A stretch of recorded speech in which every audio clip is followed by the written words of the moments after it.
Puting gala, oh, mga parts, oh. Yan. So, nag-deliver ako sa bahay ni Awit. Dito lang pala siya nakatira sa, ano, sa Cainta, Rizal. So, ito yung bahay niya, mga parts, oh.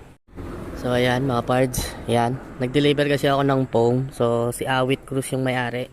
So, ayan, maraming salamat po kay Awit Cruz. Yan, ito yung bahay niya. Laki pala ng bahay ni Idol. So, yan, Sir Awit Gamer. Yan, Awit Cruz. Maraming salamat sa pag-order mo ng foam sa amin. Ayan, so dahil dyan, natuntun ko yung bahay mo. Ayan. Ayan. So, ayan, maraming salamat po, Sir Awit Cruz. Thank you so much. Hindi kita nakita. Hindi kita na silayan. Kahit pa-picture lang sana. Sayang, Awit Cruz. Thank you. Next time ulit. Ayan, yun yung mismong bahay niya. Okay, no? Sa loob dyan. Ayan. Awit Gamer Cruz. Thank you.